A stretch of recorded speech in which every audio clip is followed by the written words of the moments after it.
And ladies and gentlemen, boys and girls, welcome to the Experience Hockey Talk, serious hockey talk for serious hockey fans.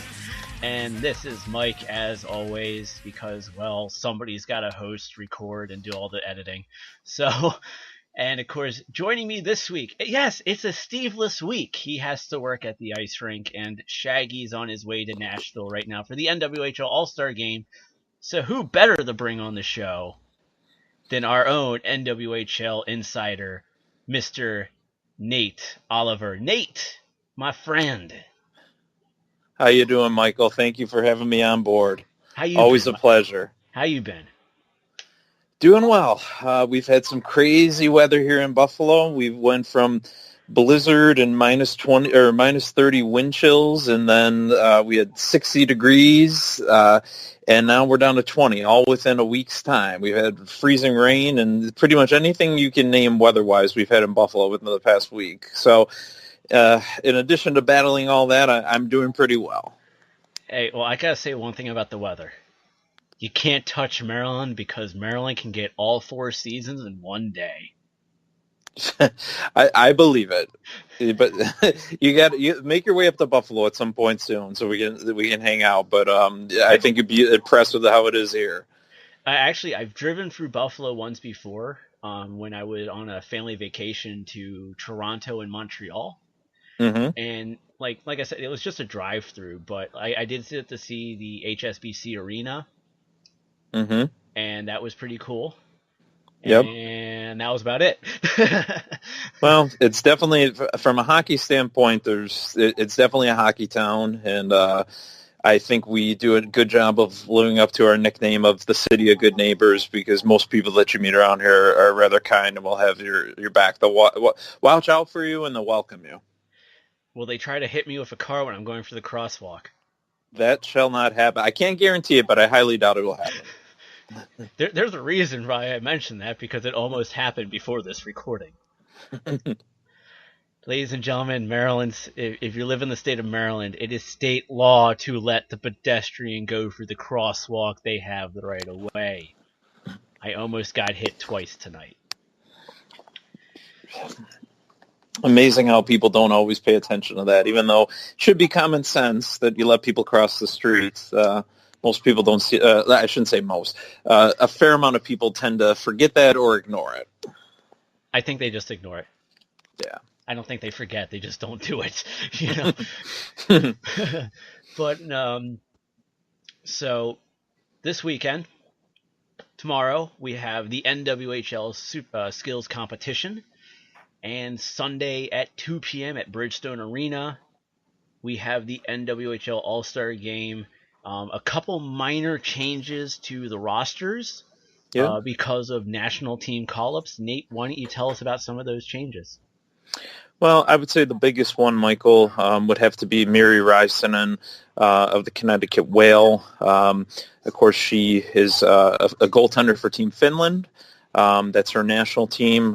She's a bronze medalist with them.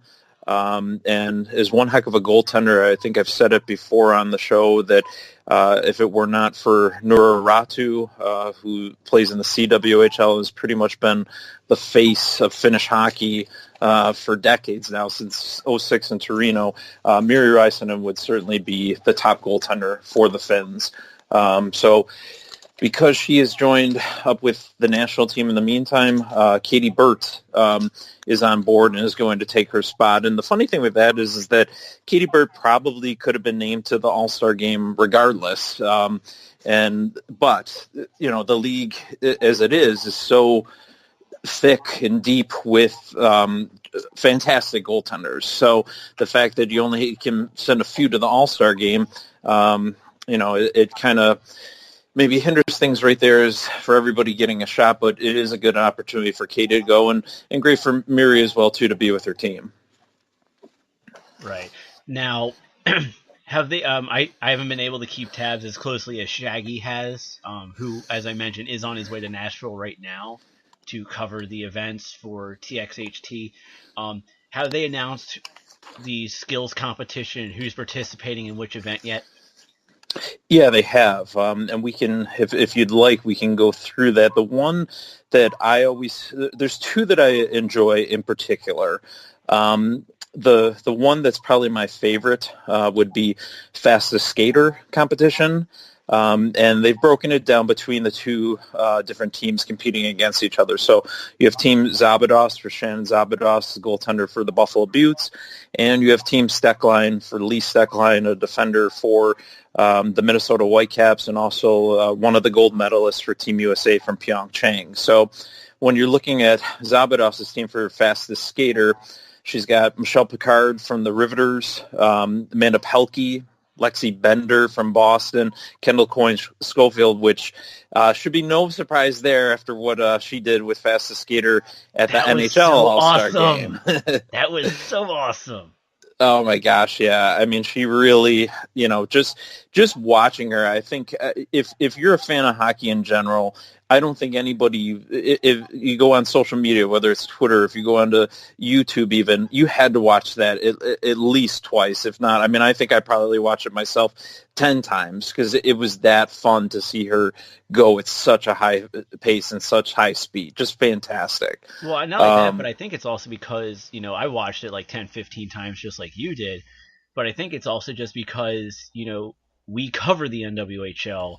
We've seen Kendall play live, and to be able to see her on that stage, it was just incredible. And it's like you don't want to believe it, but then you watch it and go, I believe it. So it was definitely really cool about that. And to your point, the thing about that is that, like you said, you and I and those who follow the NWHL, we knew what she was capable of, and how cool is it to see people see her for the first time flying at such speeds and appreciating it. I think that was extra special for proponents of the NWHL, is that, we knew what she could do. We knew how great of a skater she is. And then to see fans that may not be familiar with the league, may not live anywhere close to an NWHL team, and to see her do it and just be in awe of what she was doing out on the ice was fantastic. So, and Connor McDavid pretty much going, I thought she won.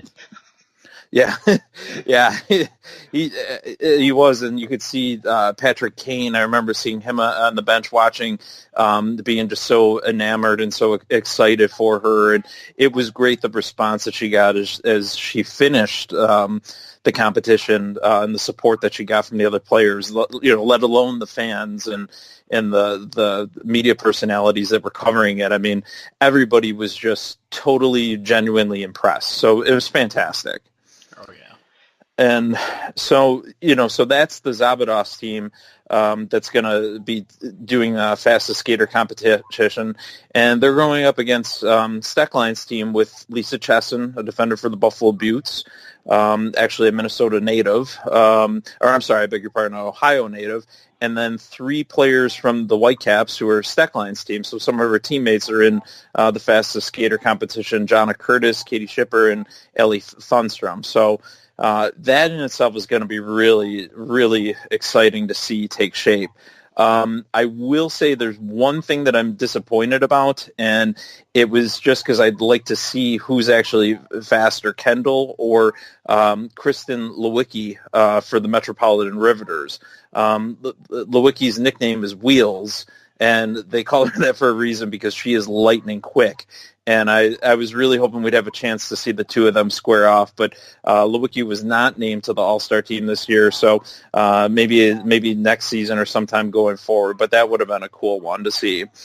And then the other one that I always get particularly excited about is the shooting accuracy competition. And again, you got some just fantastic players for both sides. So Zabados her squad is gonna have Haley Skamura, Haley Skarupa, and Savannah Harmon, rookie defender Savannah Harmon, who is playing this season for Buffalo like she's been in the league since day one.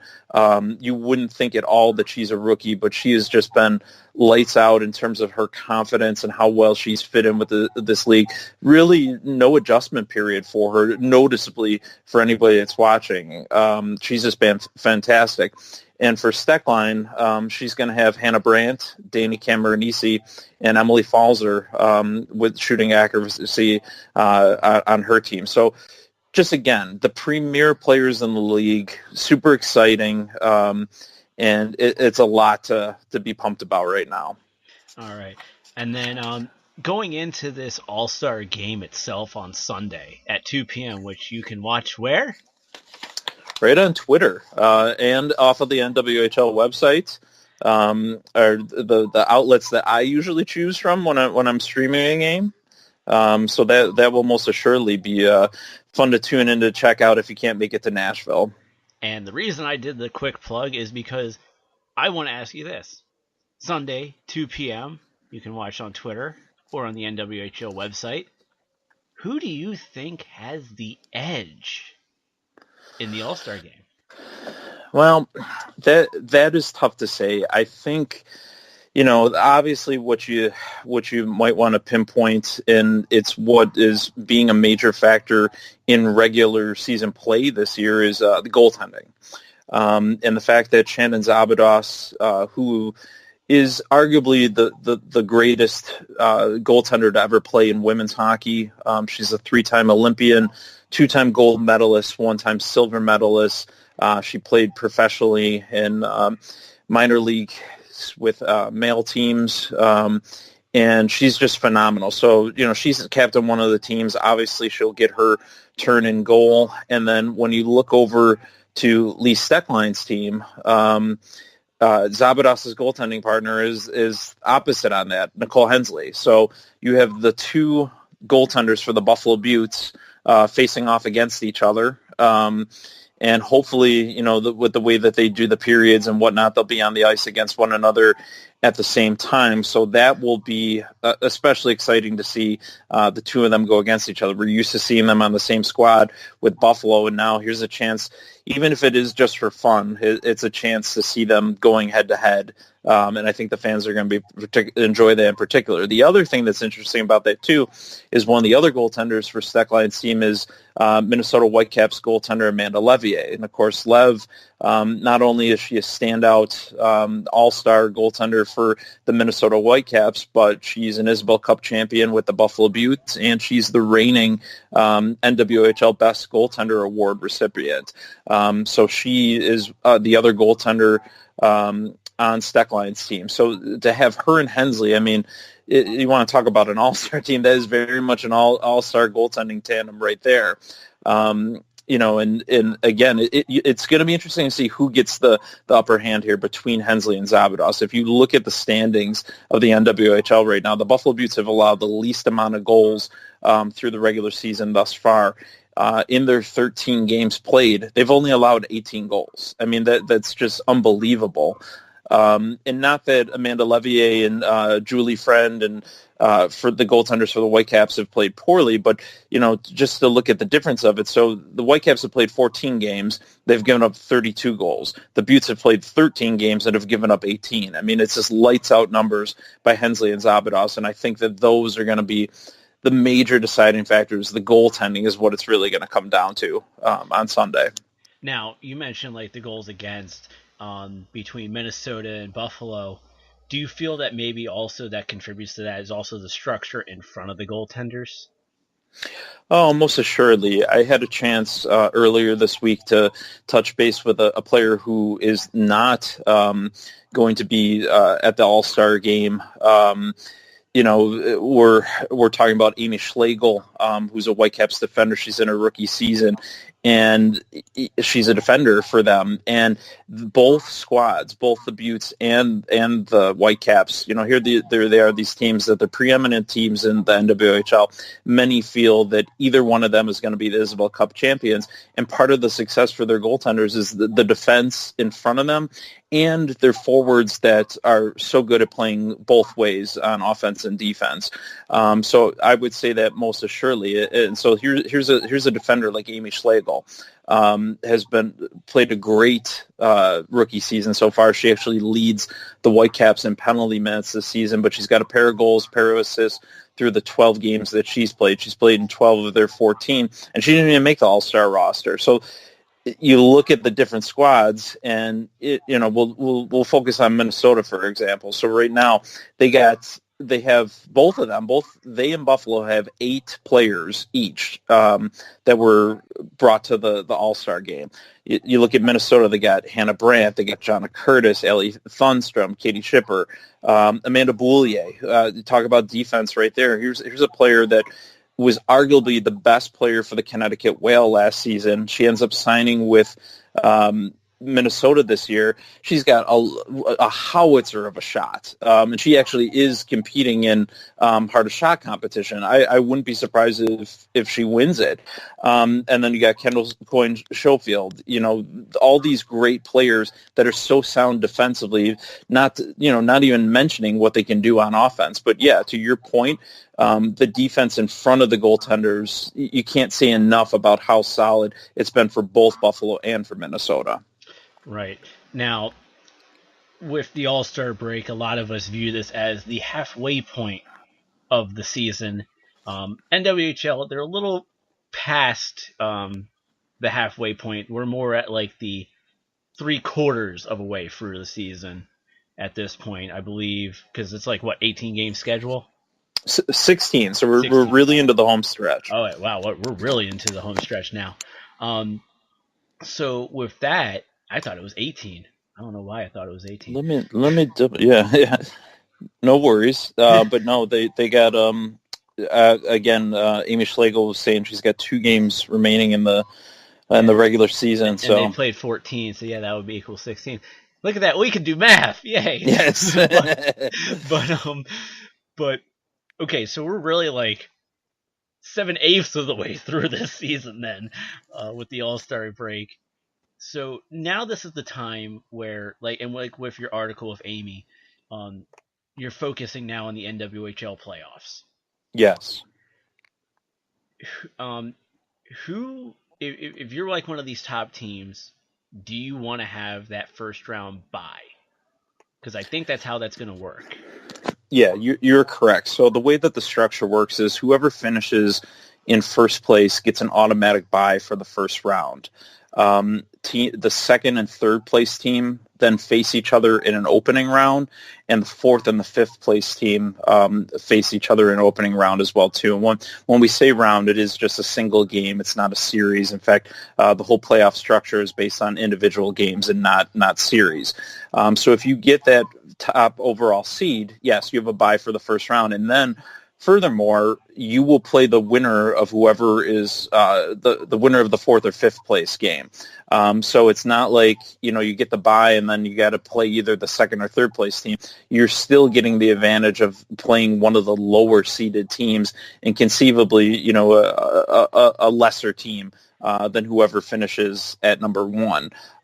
So you get the bye there. And then the other thing that's huge about it too is that you're guaranteed home ice advantage throughout the entire postseason. So if we're talking about the Whitecaps right now, let's say that the All-Star game was not this weekend and it was the start of the playoffs instead. So Whitecaps are at the top of the standing. They'd have a bye, and then depending on how it goes from there, they would play their first postseason game, which would be essentially the second round, and they would have home ice advantage. And then if they would win that one, then they would have home ice advantage for the Isabel Cup final as well too. And I think that's just an interesting spin on it, that it's so important to get that top seed, and know, if nothing else, for your fan base, and knowing that you're not going to have to do the traveling that the other teams would have to do throughout the postseason, the wear and tear of that. So teams are definitely vying for that, wanting to have that top seed. Okay, so I'm trying to make sense of this, of what you just said. I even pulled out my legal pad to try to, like there's the clicking of my pen. And you said 1 gets the bye. Correct. 2 and 3 face each other, and 4 and 5 face each other? That's correct. Wouldn't it be the other way, where 2 would face 5 and 3 would face 4? Not in this instance, no. Okay. And then, so let's say 2 beats 3 and 4 beats 5, just for the sake of it. Mm-hmm. then that would mean you would have 3 teams. Because if one had the bye in the first round, and 2 and 3 played each other, and 4 and 5 played each other, then 1 would play 4, and then 2 would have a bye. No, there's no bye for the next round. What happens is whoever wins out of 2 and 3 will go automatically into the final. Yeah, that's what I'm saying. Then they technically get a bye in the semifinals. Correct. Yeah. So you look at it that way, and then whoever is the one of the bottom 2 teams, whether you're the 4th or the 5th place, that is a huge hill to have to climb, because not only you're guaranteed. If you finish, if you come through, let's say the bottom team right now is the Connecticut Whale. If the Whale beat the Metropolitan Rivers, who are in 4th place, if the Whale beat them, right off the bat they have to play the Whitecaps or whoever is the top seed. If they're even going to have a sniff of the final. There's definitely a huge incentive to finish towards the top. I wish this was video, because everyone would just be watching me stroking my beard, trying to go like with this befuzzled look on my face, going like, how does this work? Like, you're explaining it to me and it makes sense. It but makes sense, it's confusing at the same time. It's like, yeah, it would. It's a completely different way of doing things. I think, and we could, decide whether we could discuss whether we like the format or not. I think what the NWHL was leaning towards doing was making sure that all 5 teams get a playoff game, and in this instance, they're guaranteed that, and you would want that as well too, just for the sake of the fan bases. But if we were looking at maybe a more cohesive way of putting it together in a way that makes more sense, what probably should have been done, or at least in my opinion, is that whoever finished 5th did not make the postseason, and then it's very simple. You could structure it either way that you want. You could have 1 play 4, 2 play 3, in the opening round, and then whoever wins those would obviously meet in the final. You could do 1 faces 2, 3 against 4, however you want to do it. It probably would have gone together a lot more easily if that 5th place team was eliminated, but it's just not the case. Well, the way I would have done it, because I've played in 5-team divisions before, was that what you did is that you took your 4 or 5 and you put them in a wild card game. Okay. And then the winner of that game will then go into the real first round. So essentially you're getting all 5 teams a playoff game. It's just that one of those playoff games is considered a wild card. And then the first place team would face the 4 for the 5th, and then 2 would face 3. Because that was the reason why I asked you. It's like when you said, like, 1 gets the bye, 2 faces 3 in the first round, 4 faces 5. And I'm like thinking to myself, like, you mean 2 faces 5 and 3 faces 4? Because that's just how I would have done it. So yeah, but the thing is that if you go into a 6-team division, which I'm also accustomed to, it actually becomes a lot easier, because you just have the top 2 seeds get a first round bye, and then 3 faces 6 and 4 faces 5, and then the winner of the 2, and then you take the lowest seed and you put them up against the first place team, and you take the second lowest seed and you put them up against the second place team in the next round. Yeah, and that's with a 6-team league or division. Yeah, and I've said before on the show that I'm a bit of a traditionalist. So, when that day comes, and it will come, that there will be at least a 6th team added to the NWHL.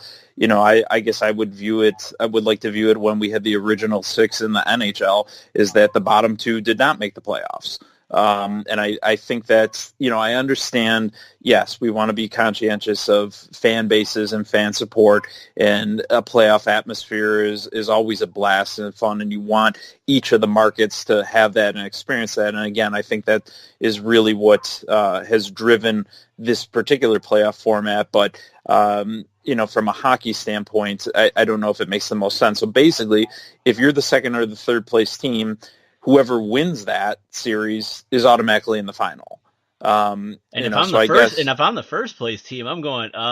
We're the best team in the league. Right. So, why aren't we going into the championship game automatically?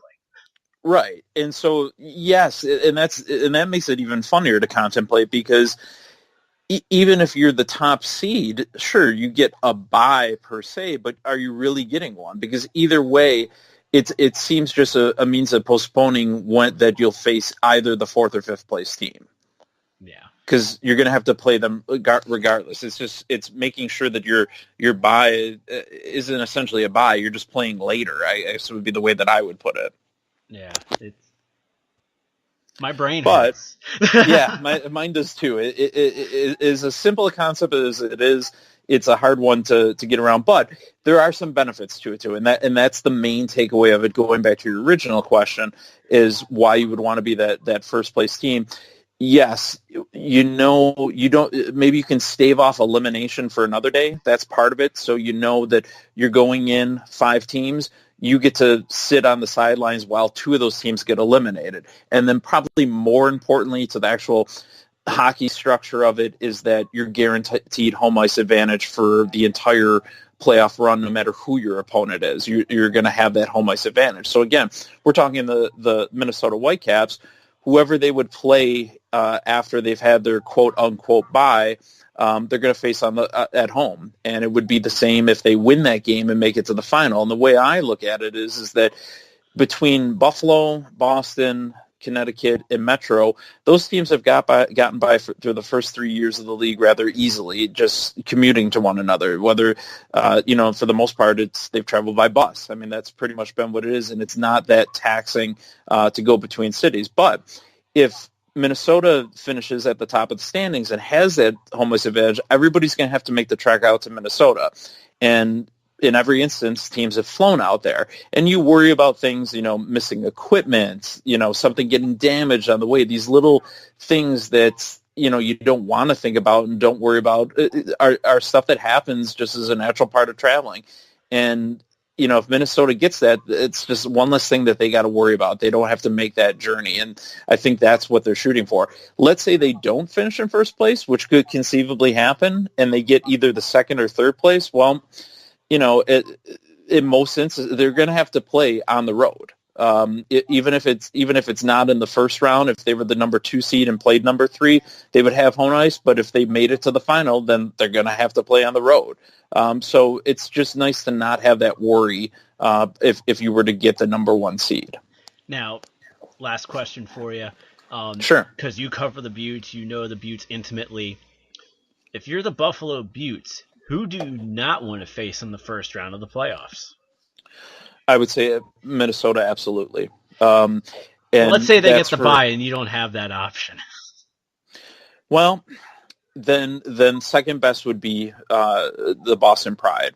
And I've talked about that on the show before as well, too, that in my opinion, Boston is the dark horse of the league this season because everybody's underestimating them. The discussion has been about Buffalo. The discussion has been about the Minnesota Whitecaps. Those are the 2 teams that everyone is predicting to win the Isabel Cup, and I don't think enough credit and enough credence has been offered towards Boston. They have an incredibly talented roster. Their goaltending is just top-notch between Katie Burt, Brittany Ott, Madison Litchfield, those 3 goaltenders. Ott's a Clarkson Cup champion. I mean, she was with the Boston Blades and won the Clarkson Cup when she was in the CWHL. And then she immediately comes to the NWHL and wins an Isabel Cup as their goaltender. And she's been a recipient of the Best Goaltender Award before. And then you have the whole slew of players on the Pride that were additionally a part of that CWHL Clarkson Cup. I think of Jordan Smelker and Jill Dempsey and, Gigi Marvin's now back with the team after having been away with the U.S. national team. You have all these tremendous players, and you can't overlook that. They've won at all different sorts of levels, whether it's been at college, whether it's been in international play, and whether it's been at the women's professional game. They have a very deep roster, and I just don't think they're getting enough credit. If you want a feel-good story as well, too, that could come out of that, I look look at Kelly Fratkin. Here's a player that, Kelly Fratkin's been in the league since day one, and she is yet to play on an Isabel Cup winning team. It seems that every team that she's played with ends up winning the cup after she has moved on.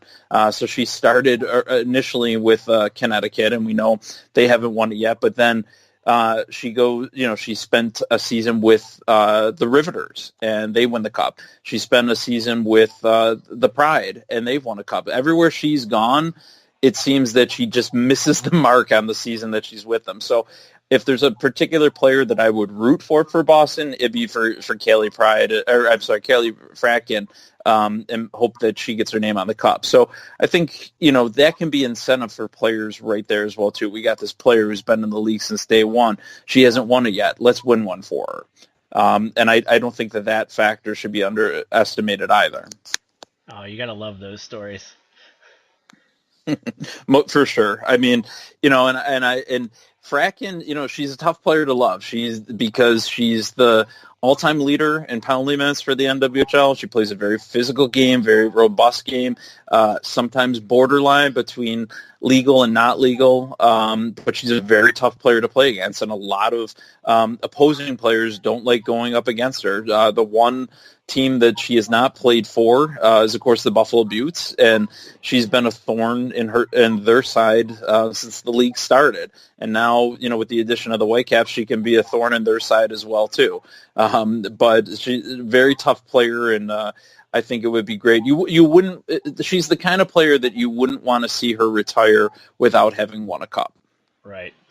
All right, and I actually lied. I do have one more question. Yes, sir. If the NWHL ever did a press game, would you play? Oh, absolutely. I wouldn't miss that for the world. Oh, we're right there with there. I hope we're against each other because at least we can hit each other. Yeah, I mean, they would have to, if we ever did that, they would have to sprinkle us in with maybe have some players, some all-stars in there. We certainly wouldn't be able to hold our own actually going up against the players. Might be fun, too, to maybe bring some of the retired players back, like Anya Battolino or Brianne McLaughlin, somebody like that. Get them in for just a fun, feel-good game. Oh, yeah, that would be really cool. Like, I remember the first season, and I kept pitching at them, like, can you do a press game? Can you do a press game? Because I think it would be cool, like, because it would just something that, especially like how hard you work, how hard Mike Murphy, Dan Rice, Erica, Ayala, and so many others. There's just so many people that work so hard to have a moment like that of like, hey, we work hard, now we get to have a little fun by playing the game itself. I think that would just be cool in general. Well, and to your point, Michael, and that was one thing, you and I were both at the Isabel Cup final last season in New Jersey when the Riveters won it. And, although that was not, I'm a Buffalo boy born and raised, and the Buttes are the team that I cover, although that maybe wasn't the outcome that I personally wanted, what I took great delight in seeing was that on the ice, after the players and the coaches had really celebrated, they made sure to pass the cup off to Troy Parla, a photographer that's covered the team since day one. They passed it off to Matt Falkenberry, their announcer who does their play-by-play and is just a wonderful person. I mean, Matt's just a fantastic guy. He was in tears when the players handed him the cup and poster pictures with him. I mean, and that's seems something so little. And the players really didn't need to do that, but, they got it. They respected those that support the game in a role that's not on the ice, whether it's writing from their computer or doing interviews on the sidelines or handling play-by-play and color commentary. They get the bigger picture that there's a lot of moving parts and a lot of people with big hearts that make this league possible, and it was just nice to see. So whoever ends up winning the cup this year, I would hope that tradition continues and that the players of their own accord, and you want it to be natural and heartfelt, but that they continue to acknowledge the good souls that really put a lot of heart and soul into this game. Just remembers us, the little people. Yes, yes. All right. So now we actually get to flip the script. Oh, wait, hold on. I think I need paper for that. There's paper. All right, we flipped the script. All right. So, obviously, DC-based podcast. Got to talk about the Capitals. Well, since last time we talked, the Caps aren't sucking now. Well, they kind of are. They kind of aren't. It depends on the type of... Depends on when in the game they're playing, actually, to be brutally honest about that. So... as we discussed before we started recording, you get to ask the questions now. You get to be Mr. Interviewer. Well, and I'm excited for it because, as I've said before, I don't get to see the Caps all that often living in Buffalo. I mean, of course, they come to town a few times a year, but it's always great to speak with somebody that's right there in the thick of things, and as a lifelong Caps fan like you, to get the thoughts. So I started calling out people on Twitter. Yeah, let's do it. Yeah. No, really. So real quick before you start asking questions.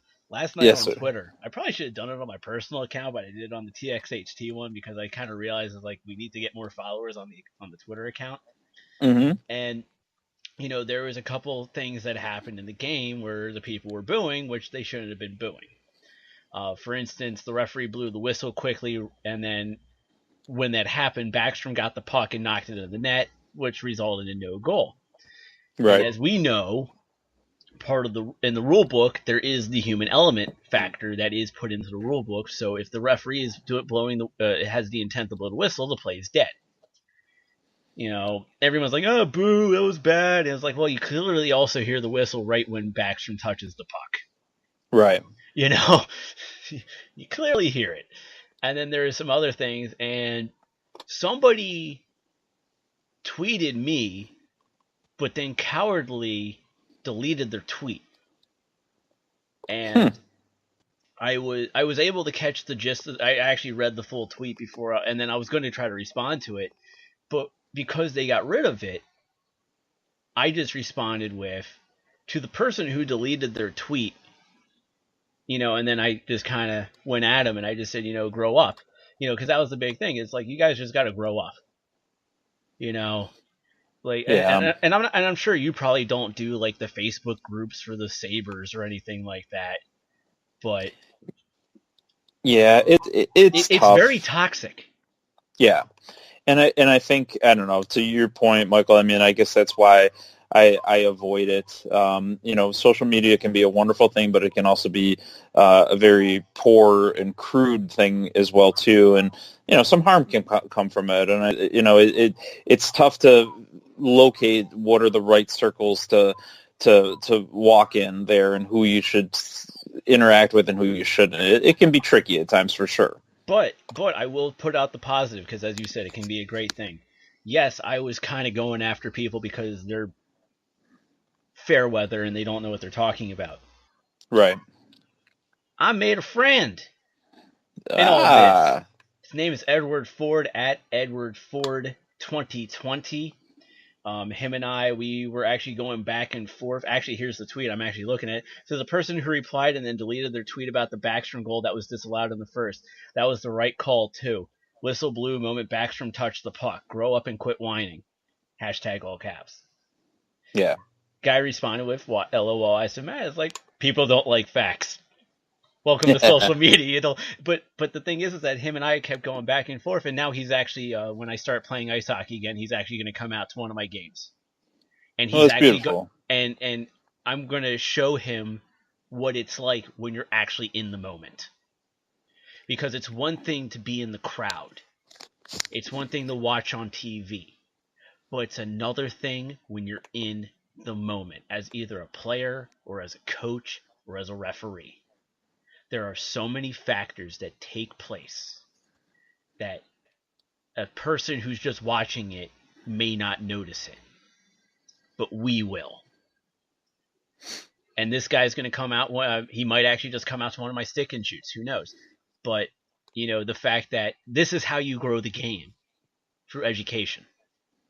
Yep. And this is somebody who wants to learn, and I am happy to teach him. That's awesome. So... yeah. All right, now you can start asking questions. We kind of derailed a little bit there. Oh, no, totally fine. So actually, I'm going to ask you, my first question was actually talked about on the radio here in Buffalo this morning. It was something that the radio personalities on our kind of the Sabres flagship station here in Buffalo were confused about. So we're hearing at least, and you would probably be able to verify this, that Andre Burakovsky is trade bait, or he's at least on the trading block. And he's definitely on the trading block. So the announcers here in Buffalo, and myself to some extent too, are trying to figure out why. Why is that a player that the Capitals would consider parting ways with and could potentially be a mistake? So, interesting thing, we actually did talk about this a few weeks ago when Steve was on. Okay. When I flipped it and I let you and Steve ask me questions. And Steve asked about Burakovsky. And here's the thing. Burakovsky is in the last year of a 2-year deal. He's going to be restricted. I don't think he has arbitration rights. But the thing is that with Burakovsky is that he's injured and he's also he's injury prone and he's inconsistent. Who does that also sound like that the Capitals got rid of going into last season? Marcus Johansson. Sure. And he's what? He ended up with the Devils, correct? Yeah, the Capitals traded him to the Devils after they signed Evgeny Kuznetsov to his 8-year contract. Right. And the thing, and here's the thing. I like Burakovsky.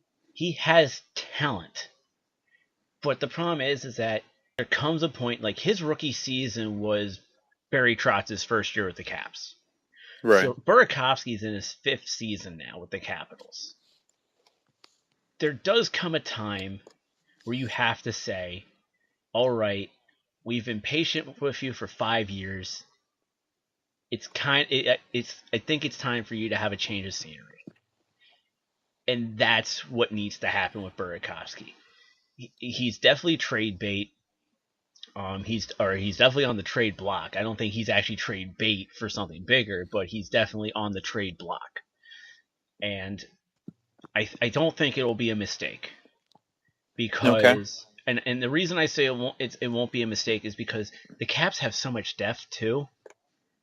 I mean, you have Chandler Stevenson, Nick Dowd, and Dmitry Yaskin constantly and Travis Boyd constantly rotating in and out of the lineup when all 4 of them could easily be in that lineup.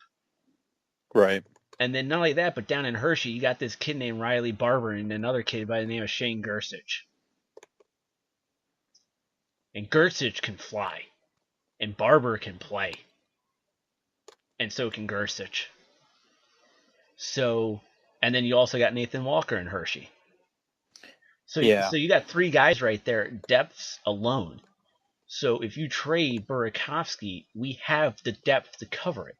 But at the same time, Brian McClellan, the general manager of the Capitals, has made it known that if we're going to trade Andre Burakovsky, we're going to get another player back in return. We're going to get somebody back who can help this team now. And that's the other thing that people are forgetting. You know, and actually I mentioned it on the episode with you and Steve when Steve asked about Burakovsky. And the trade that I would have done, which is not going to happen now, and because I don't see this team doing any trades whatsoever, would have been with Edmonton for Jesse Puljujärvi. Right. Because that's another kid with another team that needs a new atmosphere, a new scenery around him. And but being how Peter Strelly has been fired, and Bob Nicholson's now running the show until they can get a new general manager, Bob Nicholson's kind of made it known that there's not going to be any signings or trades, until they get a new general manager. I mean, the most that he's going to do is probably call-ups and send-downs. He may have to do a trade just because Andrej Sekera is coming back from injury soon. And they have to dump a salary to be able to bring him onto the roster. So That would have been the ideal thing right there for me personally, because it gives both players a new scenery that to play in, a new atmosphere, new opportunity. Burakovsky used to be line mates with Connor McDavid and Erie in the OHL, I think it was the OHL. in the Canadian Hockey League or in juniors. So I think that would have worked really well for Burakovsky. Paul Jujarvi coming over here would have been a really good thing for him. But then there's the possibilities of Vancouver. Although there's really, outside of an Elias Pettersson and a Brock Besser and a Bo Horvat and a Sven Berchi, there really ain't anybody I'd take off that team. Yeah, and I don't know if any of those players they'd give up either, right? Yeah, exactly. And, well, the funny thing is, like, anyone who's listening to this is probably going, we want Jay Beagle back. Yeah, you can't afford to bring Jay Beagle back. You know? That's a good point. Salary cap alone, you're not going to be able to bring the guy back. I mean, it would be nice to bring him back because we're suffering in the face-off circle, but you can't bring back that salary. I'm sorry, you just can't. I know Dallas has been sending scouts. I mean that could be interesting. I'd have to look at Dallas's roster to kind of like assess who we could trade for Burakovsky and stuff like that. But the other thing that McClellan has also openly admitted is that, you know, if there's a trade where he can get like picks, like first round, second round picks that he can flip, he'd do that too. So I mean, it's an interesting thing. And then not only that, but the other factor is that Christian Djoos is about to come back from that thigh surgery that he had, and so now you're going to put something in the flux of, obviously they're going to have to send down Jonas Siegenthaler back down to Hershey because he's the only guy who can go down without having to go through waivers and risk losing the guy. And obviously, I think with Madison Bowey, you know, you don't want to give up on him because it's his second season in the NHL. And we all know with defensemen, it takes longer to develop. But if you're going, you mentioned Burakovsky as trade bait earlier. Right. Because that's what the people on the radio in Buffalo are saying. Yes. The real trade bait, in my opinion, is Madison Bowey. Okay. Burakovsky's on the block because everyone knows that he probably needs a new scenery around him. Bowey's the bait. Interesting. I think that because here's the thing. Jonas Siegenthaler has played his way onto the Washington Capitals. And it sucks that when Christian Djoos comes back in the lineup, which is going to be great for the Cavs getting Christian Djoos back, but it's going to suck having Jonas Siegenthaler sent down. You'd rather keep him up. So, and it's a tough situation there, but it's a good situation to have. Especially going into next season when you know Brooks Orpik is not going to be back because he pretty much hinted when they were getting ready to honor him for his 1,000th game that this was probably going to be his last season playing. Right. So you kind of put all those little things into effect and roll with it. So, yeah. That makes sense. You know, another thing I wanted to ask you about too, and you actually kind of segued to it well when you were talking about the depth of the Capitals. So, you know, I'll use another example in Buffalo. So we got a player like Rasmus Asplund, who the Sabres drafted, and he's down in Rochester. We got Ukko-Pekka Luukkonen, a goaltender that played in the World Juniors. He's in Finland, and the talk is that, you know, these are players that they're too young in their development, that you don't want to bring them up to Buffalo, and it's too early for them to try that out. Is there somebody that the Capitals are doing that with? Maybe a player that is on the younger side that someday will be a very solid, reliable player, but they're kind of keeping them waiting in the wings just to develop them properly? Ilya Samsonov, the goalie prospect. He's in Hershey right now. It's his first year in North America, so he's adjusting to the smaller rink size. But they say he's been doing a lot better lately. So I know he's definitely like number one. You automatically go Ilya Samsonov. And actually, since I have it right here, as Doofus goes away from the microphone. Oh, good. I have it bookmarked. Let's see here. There's the Futures Watch. Like, you got Samsonov. He obviously comes up number one. One guy who I take my time with, and he's still in the with red in juniors, and that's Alexander Alexiev, who was Okay. their first round pick in the past draft. Take your time, and like, and the great thing, and I love this, the Hockey News yearbooks at the beginning of the season, because it gives you like the projections of when they will be NHL ready. Although I kind of laugh at the Ilya Samsonov one, because they said this season, he's definitely not ready for this season. He's probably got at least another season or two to go before then. Okay. And that's going to be the interesting thing to watch too with him, is because Holtby's got like, I think he's got one more year left on his deal. And you're going to want to see how Samsonov develops and what the Capitals are going to decide to do with Holtby. Right. Because the big thing with the Phoenix Copley 3-year signing, you can read that easily that had expansion draft all over it. That's your goalie that you're going to expose at the expansion draft, is Phoenix Copley. So, Yeah.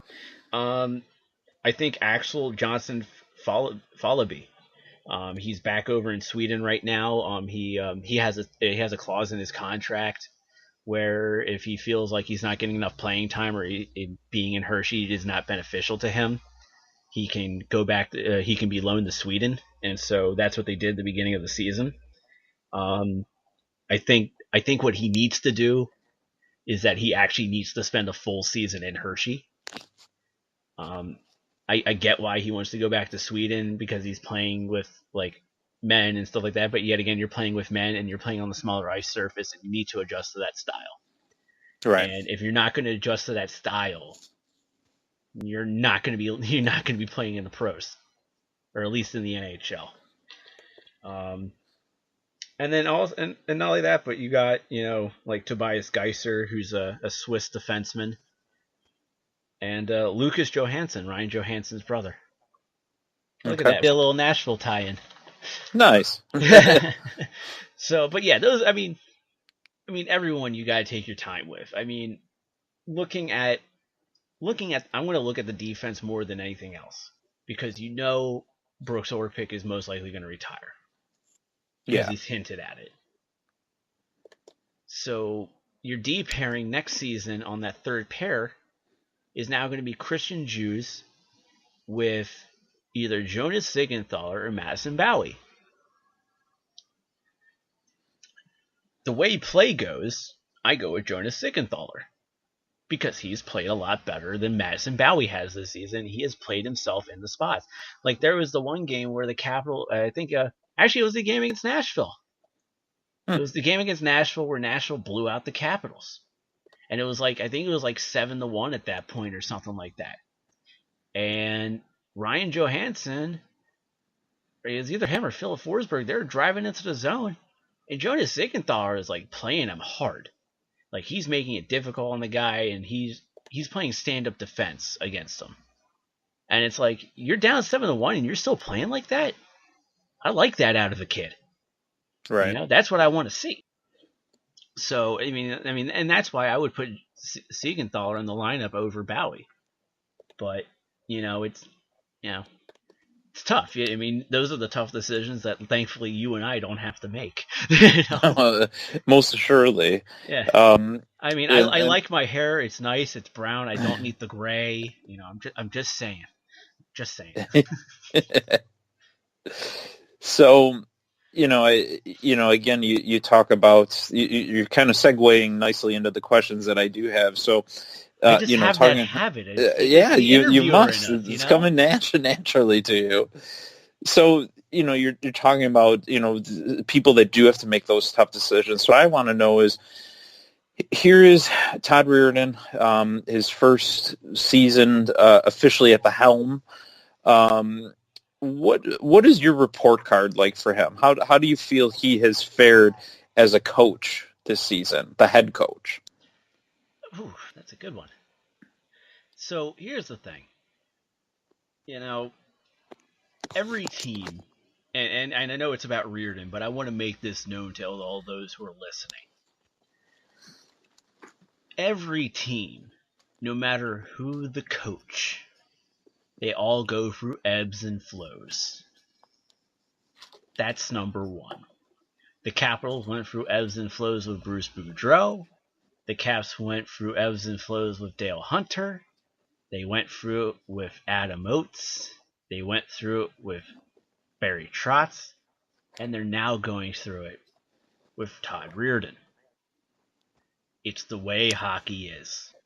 And I want to make that point first, simply because, and you and I have talked about this, the toxicity on social media. Correct. I want people to understand that. Because we play. We understand that. People who just watch don't understand that. They don't understand what it's like to be in the moment. Because it's tough. And are there times, like last night, Todd Reirden did the challenge on the offsides, and it ended up backfiring, and then they had to take the delay of game penalty. It was onside. I'm sorry. Landeskog had his toe on the blue line when the puck came in the zone. It was onside. I'm sorry. You want to fight me? And that was the other. Oh, that was actually what set me off with calling people out on Twitter and saying that they need to grow up and stop whining, because they were all upset about the offsides call. But if you looked at it on the screen and you watched the puck and watched the skate, it's onside. So. But Reirden did that, and I didn't think that was a good decision. But the thing is that he's also a rookie coach. You know, you got a rookie coach in Dallas, in Jim Montgomery. You got a rookie coach in New York City with David Quinn. You know, and they're doing pretty good for. They're not doing like spectacular, but they're doing pretty good for themselves. Todd Reirden inherited the defending Stanley Cup champions. Right. I think he's doing pretty good with them. I mean, yeah, you had a 7-game losing streak, but you want to know something really funny? Along with that 7-game losing streak, he's also had a 7-game winning streak. Right. And a 5-game winning streak. And a 4-game winning streak. He's now currently won 2 straight. It's going to happen. You know, and he's doing the things that you got to do. You know, he's making players accountable, like when Kuznetsov took a hooking penalty, I think it was against Vancouver. He benched him for the rest of the first period with the exception of the power play. Right. Because you can't be taking all these dumb penalties. Yeah. And the only way you're going to get people to stop taking dumb penalties is by sending the message by benching them, whether people agree with it or not. And Kuznetsov, despite what everyone says on social media, agreed with Reirden about doing that. Because he understood, I took a dumb penalty that I shouldn't have taken. I have to pay the price for it. Right. You have to have accountability, and the fact that Todd Reirden's willing to do that says a lot. So, yeah. I like that. But again, he's a rookie coach. He's right alongside with Jim Montgomery, David Quinn. Who else is a rookie coach this season? I'm trying to think. I think they might be the only 3 rookie coaches. Yeah. Yeah. And Dallas is doing pretty good. I think Dallas is back in the playoff spot again. The Rangers aren't making the playoffs this year. They're probably going to be sellers in a couple weeks at the trade deadline. But they're still competitive. Right. You know, that's the thing. The Rangers are so competitive, and they ain't making the playoffs. Carolina. Oh, and Rod Brind'Amour. He's the other rookie coach, Rod Brind'Amour. That's right. Correct. Yeah, and here's the thing. Out of those 4 coaches that I named, Jim Montgomery and David Quinn both came from college, so they're college head coaches. Todd Reirden was the associate coach of the Capitals, and he was an assistant coach on other levels. You know, like with the Penguins and stuff like that, and the minors. So this is his first real time being a head coach, but he has been in a coaching role for a while. Right. Carolina, Rod Brind'Amour's never coached a day in his life up until this season. It's crazy to think that, too, when you think especially how long he's been associated with the game of hockey. Yeah, this is his first real crack at coaching. Carolina may not make the playoffs, but that is one hell of a competitive team. And Oh, and they're fun to watch oh too. yeah, oh, and I'm glad you said that because Shaggy Dixon and we went down to North Carolina for that Whalers Bruins game when the Yep. Hurricanes played at the Hartford Whalers. Like watching them live was really fun because it was like, you know, it, like there's a competitiveness to it, and like when they play with that competitiveness, it's a lot more fun to watch. Right. Especially when you know that this team probably doesn't have the chance of making the playoffs. Right. Which, by the way, huge thanks to the staff of PNC Arena. You guys were really nice. Yeah, I probably said the name of the arena wrong. No, No. it's PNC Arena. Yeah. Yeah, I Okay. think you're spot on. Yeah. I'm not stupid. Yay. But like, it was fun to watch, and it was like, and thankfully they beat the Bruins. But Right. but everyone wants to see the Bruins lose. But yeah, but the thing is that I think Reirden's doing the right things. I think he's playing Holtby and Copley the right way. Um, he's got to mix up the lines to get things going when things aren't going. Things are kind of going now, so you don't want to tamper too much with it. Maybe depending like on, as we play Florida tomorrow and LA on Monday, you may want to change a couple things on your bottom six just simply because of who you're playing. But outside of that, I think Reirden's been doing fine. It's like the thing I just said. You look at the 4 rookie coaches. They aren't doing that bad. No. They're doing pretty good with the teams that they have and the situations that they're kind of dealt with. One team is in a rebuild, needs to admit that they're going to go into a rebuild, and the Rangers, the Hurricanes, which are a very super competitive team but probably won't make the playoffs, and then you have Dallas and Washington who are in playoff spots right now. So you can't argue with it. No. So, ebbs and flows, people. Ebbs and flows. Most assuredly. So, Michael, if you don't mind, I got one more question for you. Shoot. All right. So we don't have time limits anymore. So what the heck, Yeah. It's time. I decide the time limit. That's true. So we talked about Burakovsky being on the trading block. We've talked about the depth of the team that they have, and we've talked about hard decisions. So what I'm looking at is the approaching NHL trade deadline. What are the Caps doing when that time comes around? And if they do bring somebody in, who is there a particular player that you like, or is there somebody that you think would be nice to give them a bit of oomph come playoff time? Well, I'm going to break everyone's hearts on this one, but I wouldn't touch a single player off the St. Louis Blues. Because I know, because and I know, like we know for a fact that they pretty much made it where every player on that team is eligible to be traded. Right. I wouldn't touch a single one of them. And I know everyone here in DC wants Vladimir Tarasenko. It ain't going to happen. You can't take the cap hit because he's at like what, $8 million a season. Yeah, it's pretty lofty. How you going to fit him under the cap? So let's be realistic here, because it ain't going to happen. But here's the interesting thing. You have a couple teams in a couple tough situations. Toronto ain't going to move some guys. Although, here's my thing. I still think William Nylander gets traded at the draft. I'm calling it. I don't care what anyone says. Nylander is going to get traded. After the stunt he pulled with the holdout, he's gone. And I think he lands in Carolina because they really want him. But I mean, the first guy on my list would have been Paul Jujarvi for Burakovsky straight up. But it's kind of interesting. There's if you're going to do a trade, it would probably have to be a depth trade for the bottom 6 for offense, because that's the only thing I could see us needing, particularly in the center spot. But Brian Boyle just got traded to Nashville yesterday or the other day. Right. So that kind of takes Brian Boyle out of the picture, and he would have been a good player to go after. I know Wayne Simmons is on the trade market from Philadelphia, but the thing is that all indicators say that guy's going to Toronto. So, and not only that, but you wouldn't be really able to fit Wayne Simmons under the cap anyways. That's another situation where you got to find a way to make cap space happen. But he's also in the last year of his deal. But, he's also put on a lot of miles on him, so do you really want to try to trade for him? So, I mean, it's kind of...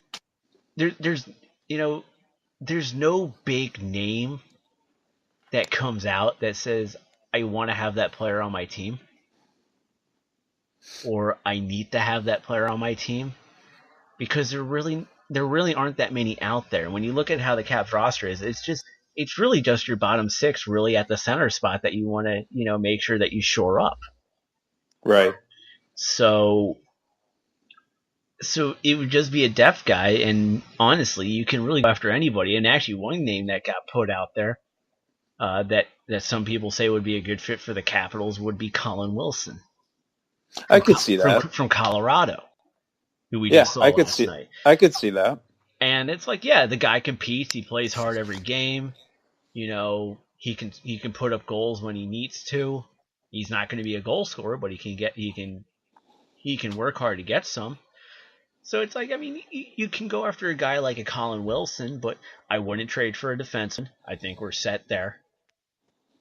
I wouldn't trade for a goaltender. We're obviously set there. It like, as you said, it's a tough call. Like, I wouldn't be surprised if the Capitals stand pat if they don't see an offer that they like for Burakovsky. I see them not doing anything. Yeah, I mean, and that's the thing. It's like, there's so many other things going on. I mean, you also got to keep an eye on the market, because also remember, if we were talking about this 5 weeks ago, Philadelphia would have been sellers. Philadelphia is like 5 points out of a playoff spot. Right, how the tides turn, right? Do you really think they're going to be sellers now? No. The Rangers will probably be sellers. The Blues will most likely be sellers. The Panthers could potentially be doing some selling, especially the fact that it's rumored that off of Hockey Night in Canada this past weekend that Derek Brassard will probably get moved again. Carl Hagelin, who Pittsburgh traded to LA, will probably get moved again at the deadline. See, I'm a big Hagelin fan. I know people have mixed emotions about him, and I am not a Pittsburgh Penguins fan at all. And I know he's with the Kings now, but I never a Pittsburgh Penguins fan. But I always like Carl Hagelin. Well, Hagelin ain't doing anything with the Kings. Yeah, there's also talk now that Ilya Kovalchuk may waive his no trade move to go to one of the teams that's on his list. Although I don't see anyone taking him. No, I mean, yeah. The guy's all that's offense an and no interesting one. defense. Yeah. The guy's all offense, no defense, and, yeah.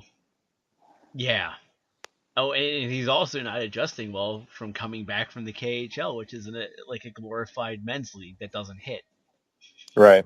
So it's like me playing up in Skate Frederick, that's the equivalent of what he's doing, but but being paid to do it, Yeah, I mean, everybody's got to make their own personal decisions. I think about Kovalchuk, and I just honestly think he made the wrong choice by going back to Russia. I think that if he had signed with, if he didn't retire, if he, like, let's say he was still with Jersey and he, asked for a trade or accepted a trade. Who would have accepted a 17-year contract? Exactly. I mean, there's only one team that we know of that would accept a 17-year contract. Right. And that's the Arizona Coyotes, because everybody loves burying those contracts in the desert. Well, I just look at it from the perspective of I think Kovalchuk could have made a legitimate shot for the Hall of Fame and could have hit 500 goals and 1,000 points. I don't know if he's going to reach either, any of that, because he went to Russia. And I know, in the grand scheme of things. Keep something in mind. Yager went to Russia for a while, or to the Czech Republic for a while. And then he came back, and then he just started tearing. Yet again, Yager's a much better player than than Kovalchuk is. And you're right. It rejuvenated Yager, and he came back in some ways stronger than ever for somebody his age. Well, it didn't last him that much long, but Well, I think if you check though, I think he when he did go to Russia, of course, in that real sad instance, he was playing with Alexei Cherepanov when he passed away, and then ended up coming back to the Rangers, or coming to the Rangers after that. I'm pretty sure he had a 56-goal season with them. But to your point with Kovalchuk, I don't know, he's not a Yager. Yeah. Oh, not by any stretch. He's not a Yager. Yeah, he's all offense, no defense. Don't need him. But it'll just be like, that's the thing. You got to see where teams are at going into it. Like, obviously, Brian Boyle would have been a guy I would have brought in, hands down. Right. But he went to Nashville. And kudos to them. Good for them. Oh yeah, good job by Brian Boyle standing in front of Katie Bird in a Predators practice today. Right. Yeah, I saw that. That was funny. But yeah, it was just. We'll see when we get there. Like, what is it? Let me look at a calendar real quick. So let's see here. The deadline's the 25th. Today's the 8th. So we got 2 full weeks before we even get to the trade deadline. So the Capitals have a game tomorrow, Monday, Tuesday, 3, 4, 5, 6, 7, 8, 9. So the Capitals have 9 games before the trade deadline. So you want to see and that's probably about how many games a lot of the other teams in the league have leading up to the trade deadline. Right. So depending on how teams do in this 2-week stretch, outside of the teams that that are going to be sellers and the teams that are going to be buyers, there are those that still have the question marks, the asterisks next to them when you say they're a buyer or a seller. So we'll see. Yeah. But going back to your original question about what the Capitals do, if I don't see if I'm Brian McClellan and I don't see anything I like for Burakovsky, I just stay put. No need to, it's always good to do like those minor league trades, because you can potentially bring those guys up for the playoffs as the depth. Sure. I don't see anything. There's no, so it's like last season, the trades that McClellan did was for Michael Kempny from Chicago and for Jacob Jerabek from Montreal. That was it. Yeah. And they won the cup. Those were just, at the time when you looked at it, they're just depth trades. Kempny's now on the top pair with Karlsson, or ended up on the top pair with Karlsson. And Jerabek was a solid defenseman.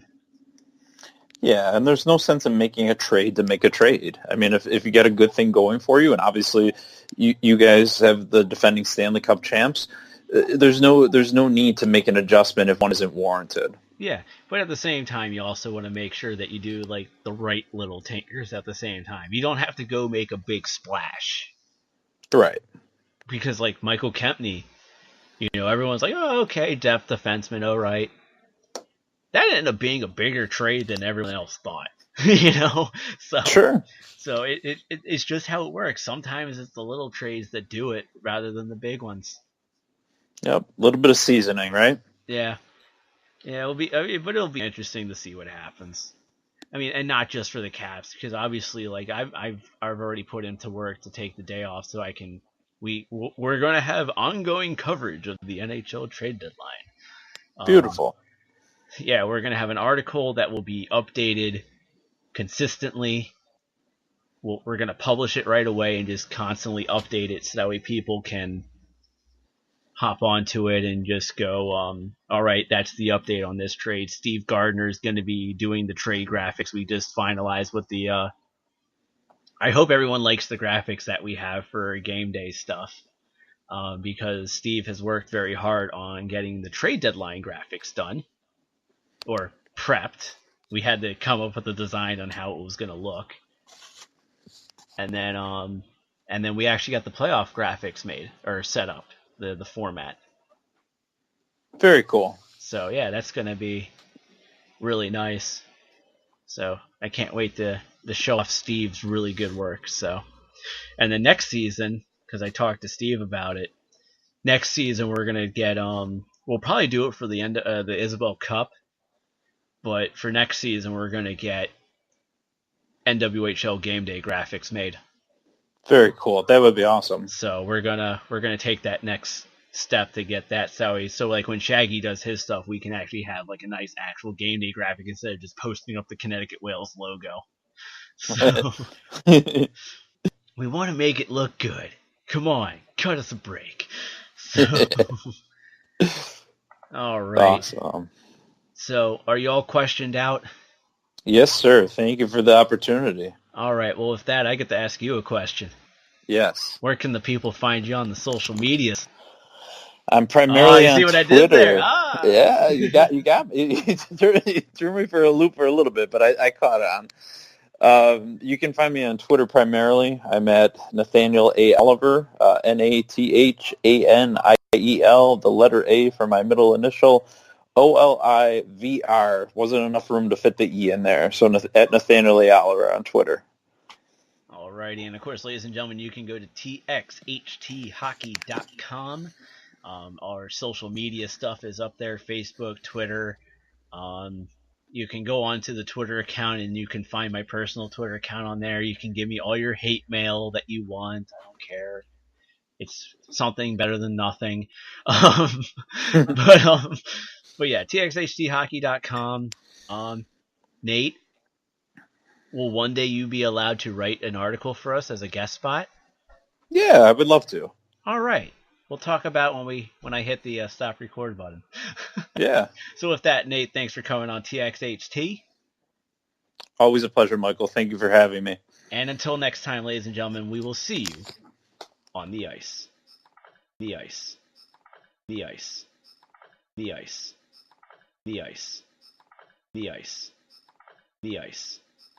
The ice. The ice.